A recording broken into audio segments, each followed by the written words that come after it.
आज हिंदू धर्म में चैत्र के महीने की ये सिंधारा दूज है। आज नवरात्रे की चैत्री नवरात्रे में जो दूज होती है इसको सिंधारा दूज कहते हैं।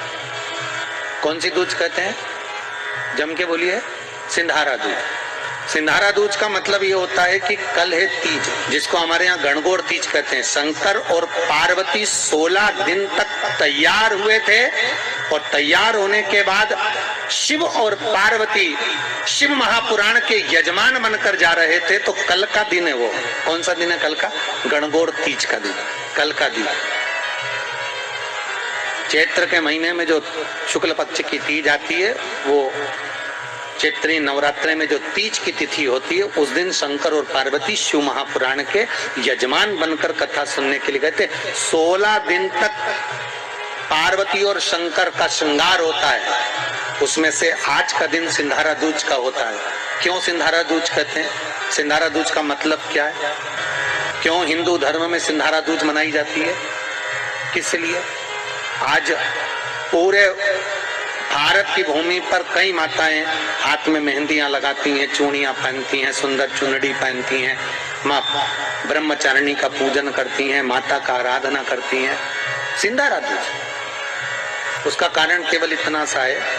सिंधारा दूज का मतलब ये होता है कि चंचुला देवी जब 14 दिन तक शंकर और पार्वती अपने गुफा में से बाहर नहीं निकले शिव महापुराण के यजमान बनने के लिए, तब माता चंचुला देवी ने हाथ जोड़कर माँ जगतजननी जगदम्बा को सुंदर वस्त्र, सुंदर चूड़ियां, सुंदर आभूषण माता के चरणों में ले जाकर समर्पित करे थे और कहा, माँ इन चूड़ियों को जो मैं दे रही हूँ, ये लाल चूड़ी, ये लाल श्रृंगार, ये लाल वस्त्र, जो लाल चूनर जो मैं प्रदान कर रही हूँ, माँ बस ऐसी कृपा कर दे कि तू इन चूनर को धारण करे और मेरा भी सौभाग्य, मेरा भी सुहाग अमर कर दे। बस इतनी कृपा मेरे ऊपर कर दे। वो सिंधारा दूज का महत्व है। आज भारत की भूमि की सभी माताओं को सिंधारा दूज का बहुत बहुत बधाई। माता पार्वती, गणगौर महारानी, ब्रह्मचारिणी महारानी, माँ जगत जननी आपके सुहाग को अखंड सौभाग्यवती बनाए, यही भगवान से प्रार्थना। जैसे चंचुला देवी ने माता पार्वती से निवेदन करा था, आप भी एक भाव से निवेदन करें। हे माँ, हे दया कर, आप कृपा करें।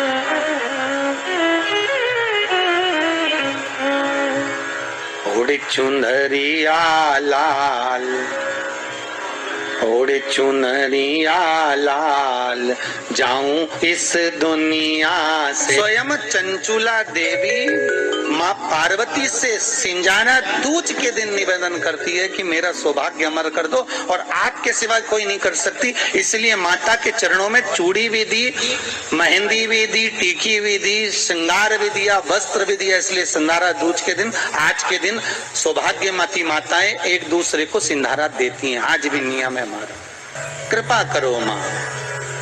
करना चाहिए।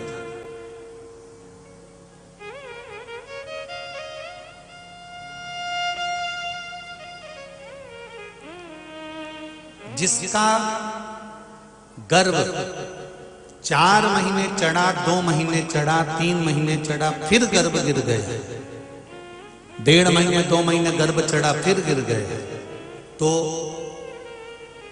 सोमक पित्र का स्मरण कर कर घर का जो मटका होता है, परिंदा होता है, पानी का स्थान होता है, वहां पर एक घी का दिया लगा दिया जाता है।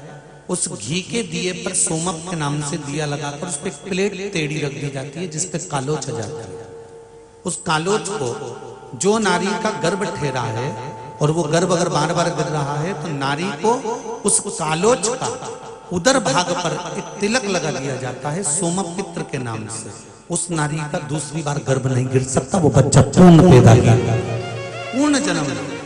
सोमक पित्र, एक बार फिर से नाम बोलिए, सोमक।